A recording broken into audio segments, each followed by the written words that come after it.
I have always wondered if people understood the importance of a home language and/or mother tongue. For a candidate to qualify for a bachelor's degree, the prerequisites are: home language must have been obtained at level 4. It doesn't matter if for all the other 6 subjects the candidate has obtained level 7, that matters not. But for the mere fact that a home language was obtained below level 4, it means that candidate must go and do a diploma. Bafundi, uma ngabe wenza isiZulu njengolimi lwasekhaya, kubalulekile ke ukuthi usiphase at least, which is a minimum, ngo-level 4. Sanibonani balingane mapungu namatshitshi. Igama lami nguSpooky N isiZulu. Namhlanje sizovula ekhasini lama-73 ukuze sikwazi ukucubungula sihluze inkondlo ethi Nyuvesi yakwaZulu ebhalwe ngu-LF Mathenjwa, ochaza ukuthi sizokwenza umbhalo wobuciko obizwa ngokuthiwa uju lwezinkondlo obhalwe ngu-NA Mahaye no-ZE Sithole. Ifundeka ngalolu hlobo: Nyuvesi yakwaZulu, ingqungqulesha yamaphiko phezu komhlathuze, umhlathuze wakhophoza, ukhozi oluvula amaziphokazi ezintabeni zongoye, ungoye lwesaba nokulwehlela, ubhakubha olungezindlu zinde zishaye ezulwini, inkunzi egweba ngepensela, ezinye zigweba ngophondo, indaba engizwe ngimncane ngakhula ngayibona ngamehlo, umzondo abawunyathele kwaZulu, ukunuka kwezwakala eXhoseni, kuze kwasa beSuthu kwaMshweshwe beqaqanjelwa amakhanda, ilangabi elihangule izikhotha zase-Afrika kwasha amabibi phesheya. Ngikhuluma namuhla oCambridge no-Oxford abawuvala umlomo, oFort Hare noTurfloop bakhwacela imisidlana okwengqanga ibona ikhonde. Gobhoza njalo mfula wolwazi uphuzise Afrika. Ngifike isisu simboqo ngaphuma sesinamapatlazana. Ngeswele ezinkulungwane ngangihuba ngikuhayele sibani soluntu. Izinkulungwane ezidlula kuwe aziwuvali chibi lolwazi. Bayingcosana baphuza kuwe kungacimeki ukoma. Ngitshele mfazindini, zingakhi ezakho izimbiza? Ngibuze kwelamaXhosa bangawuvala umlomo. KwelikaMabuza kaNgwane uyintokazi eyisilomo. Abakomshweshwe namanje beswela imlomo. Uyadela ophuze kuleso siziba esinzonzo sakonolwazi. Uphuthelwe ongacaphunanga kuleyo mbenge yolwazi. Sizibe simavimvane sikaNomfundo noNompumelelo. Ngibe ngiyakugasela ngashaywa uvalo kwafika isiyezi. Ngikubona unyakaziswa yinkanyambu nolwazi. Intengo yezaqheqhe noju lwakho ingilethela uhlevane. Ngitshele Nhlalama-Mfini, wena wakoNomfundo, yini imfihlo yakho? Eyalomuzi impilo ingamagquma namathafa. Babodwa abakanokungqebeleka nabakaNomfundo. Imini nobusuku kulomuzi kuyazifanela. Izinkulungwane ziyimisalela yomhlathuze namasimesta. Ngomzabalazo kufika bakwaSidlodlo kugcwala ithafa. Zigemegeme zomzi omkhulukazi waSongoye. Ngikuthanda ngokungacwasi ngabala nabuzwe mfazindini. Angibonaze ngikuzwe uhlunga ubandlulula. Yonkana eye-Afrika ingabadi izalwa nguwe. khuluza ukhokho benqunqulu yakwaNomfundo, yima njalo mondli wezimpofana nezicebi, mana njalo nyuvesi yakwaZulu. Sonke siyazi lenkondlo inokuhlanu kwalokho okuyisithupha, inomqondo osobala, inendikimba nomlayezo, ithoni nomoya, isakhiwo sangaphandle nesakhiwo sangaphakathi. Okungekho kule nkondlo umqondo ocashile. Ngenhlanhla enkulu ababhali basichazele kahle ngomqondo osobala wale nkondlo. Bathi le nkondlo imayelana nesikhungo semfundo ephakeme esibizwa ngokuthi siyinyuvesi yakwaZulu ebizwa ngoNgoye. Umugqa wokuqala ufundeka ngalolu hlobo, ingqungqulu eshaya amaphiko phezu komhlathuze. Imbongi iyangathekisa, ibiza inyuvesi yakwaZulu ngengqungqulu ngoba ifuna ukugqamisa amandla ale nyuvesi, okuchaza ukuthi imbongi ikhethelela gama ilikhethela khona lokho. Okwesibili, imbongi ikhethele ligama elithi ingqungqulu ukuze sibone ubukhulu bale nyuvesi. Angithi ingqungqulu yinyoni enkulu enesithunzi, ingqungqulu iyinkosi yezinyoni, iyazidla futhi ezinye izinyoni. Kuchaza kona-ke ukuthi inyuvesi yakwaZulu yinkulu inesizotha, iyinkosi yamanye amanyuvesi. Ingxenye yomugqa efundeka ngalolu hlobo eshaya amaphiko phezu komhlathuze. Ikhethwe ngoba imbongi ifuna ukugqamisa ukuthi le nyuvesi yakhiwe maduze nomfula umhlathuze. Ithe ukudundubala kancane kunomhlathuze. Ingakho imbongi ikhethelela gama elithi phezu, ugqamisa ukuthi yona iphezudlwana noma yakhelwe endaweni ephezudlwana. Umhlathuze umfula omkhulu onamandla. Sonke siyazi ukuthi masikhuluma ngomfula sikhuluma ngechibi, sikhuluma ngesiziba esijulile, sikhuluma ngedamu lemvelo elikhulu, sikhuluma ngomgudu omkhulu wamanzi agelezayo. Alukho uphawu lokuloba ekugcineni kwalomugqa. Ngakho-ke kusho ukuthi umqondo okulomugqa wokuqala ukapakela emgqeni ongezansi. Lokho sikubiza ngokuthi kuyinjambamente. Umugqa wesibili ufundeka ngalolu hlobo, umhlathuze wakhophoza. Siyazi lana imbongi isebenzise isenza samuntu ukugqamisa ukuthi umhlathuze lona uyazenyeza, ube ufanele phela.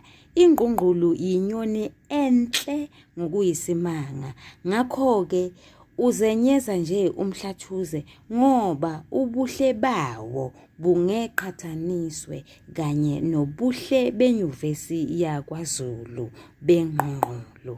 Siyazi sonke uma ukhophoza usuke ubhekisa amehlo phansi ngenxa yamahloni, ngakho-ke umhlathuze unamahloni. Ukhozi oluvula amaziphokazi ezintabeni zongoye. Imbongi iphinde yangathekisa yabiza inyuvesi yakwaZulu ngokhozi. Kuyenzeka abantu bacabanga ukuthi ingqungqulu iwukhozi. Cha, akunjalo. Ukhozi nalo lungena ngaphansi komndeni lapho kukhona khona ingqungqulu. Nanoma kunjalo lezi zinyoni zombili azifani. Ukhozi nalo luthi ukuba lukhudlwana nje, kodwa-ke lungelwa lukhulu ngaphezu kwengqongqolo. Umehluko usekutheni ukhozi luyeqa luhlasele, isitha singamelane nalo, okuchaza ukuthi luyisilwi, kanti ingqongqolo yona cha ayisona isilwi.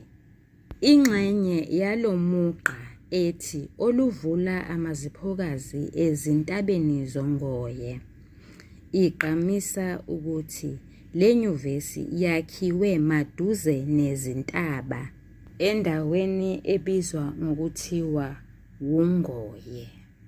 Imbongi ikhethela amagama alandelayo athi oluvula amaziphokazi ukugqamisa ukuthi le nyuvesi inezakhiwo eziningi ezahlukahlukene.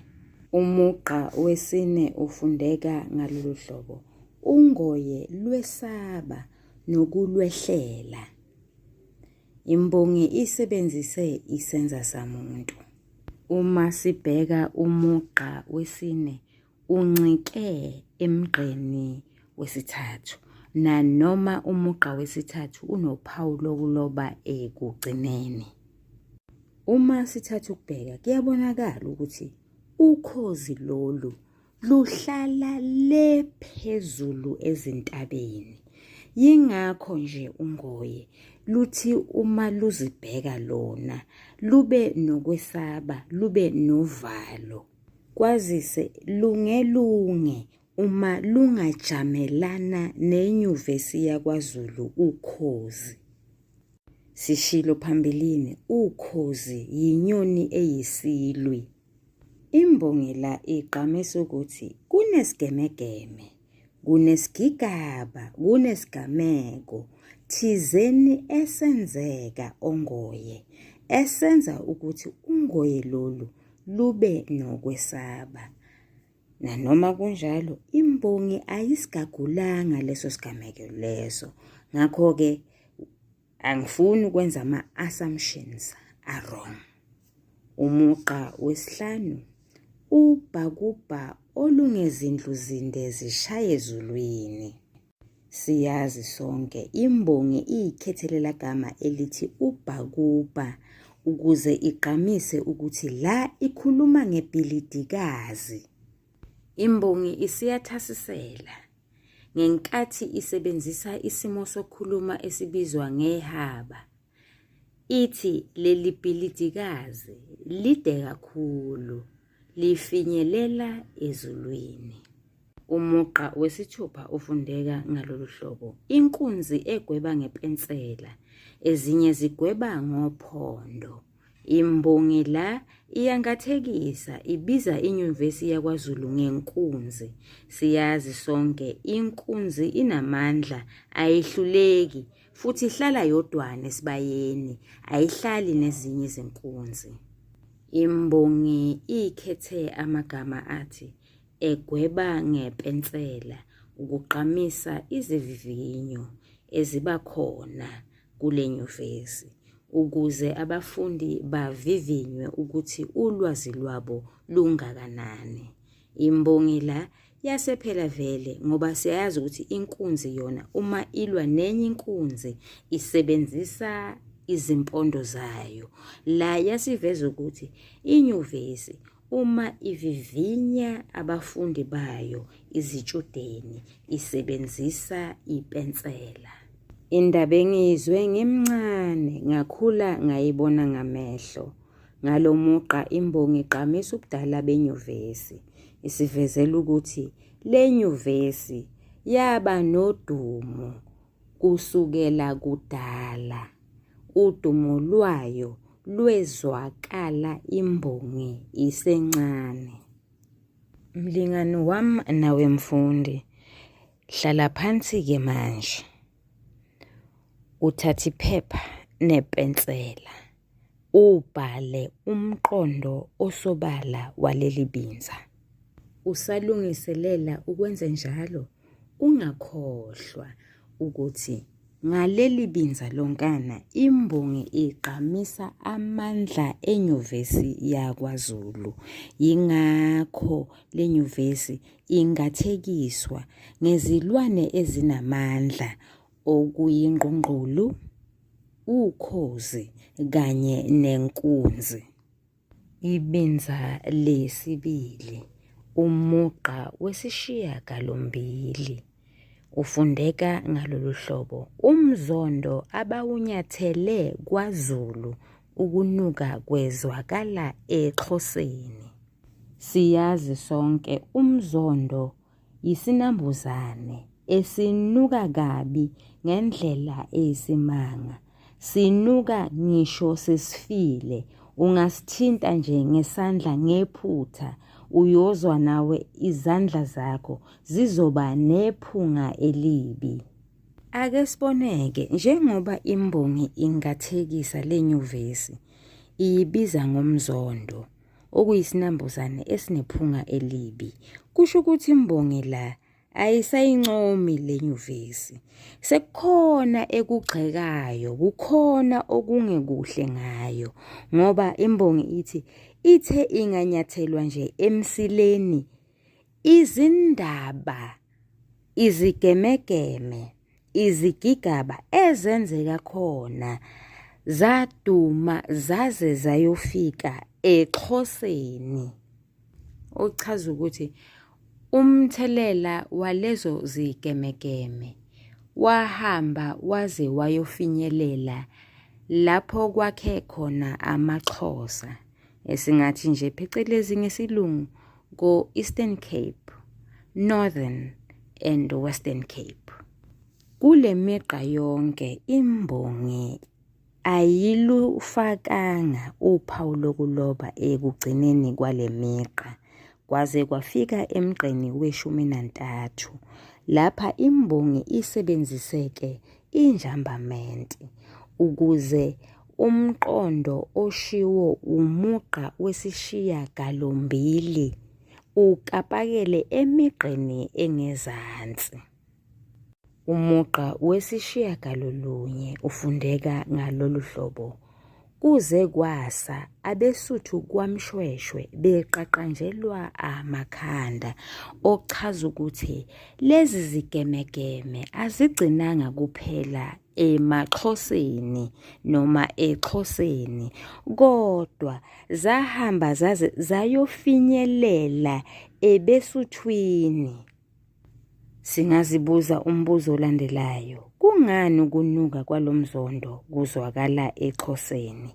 Kungani abeSuthu beqaqanjelwa amakhanda? Yingoba izingane zabo zifunda kule nyuvesi.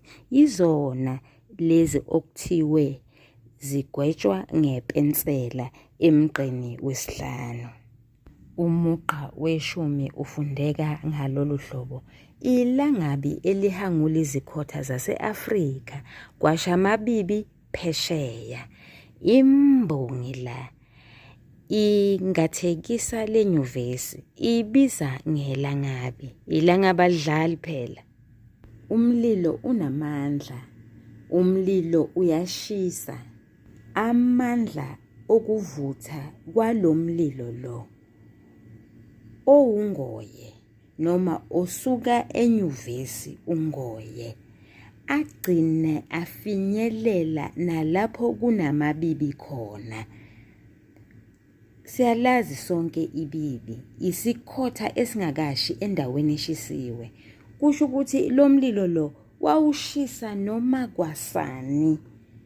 Imililo efikile phambilini eyashiya indawo ezithile zangasha, lona ke manje useshisa kwalezo ndawo ezazingashile phambilini.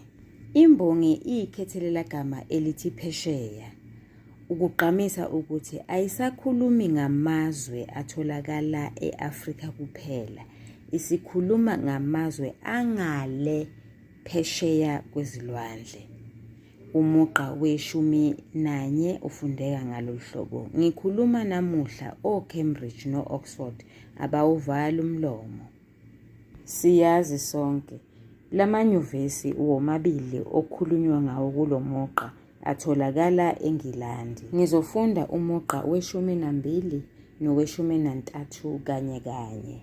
OFort Hare noTurfloop bakhwacela imsidlana okwengcanga iBoniconde. Lawa ngamanyuvesi aseNingizimu Afrika. Ngokukhumbula kwami, iTurfloop seyibizwa ngokuthiwa yi-University of Limpopo. Ake ngiphonse inselelo wemfundi, yana kuGoogle uyobheka ukuthi le university okuthiwa iFort Hare isabizwa ngalelo gama yini na, noma selashintsha. Ngale migqa yomibili imbongi igqamisa ukuthi inyuvesi yakwaZulu iyesatshwa. Kuyacaca-ke ukuthi le nyuvesi iyahlonishwa. Wake wayibona inja ibona imfene endala yenduna ithatha umsila iwuthi shwathi phakathi kwezinyawo zayo. Ngiyathemba ukuthi kuyacaca ukuthi imbongi isebenzise isimo sokukhuluma esibizwa ngokuthiwa isihlonipho.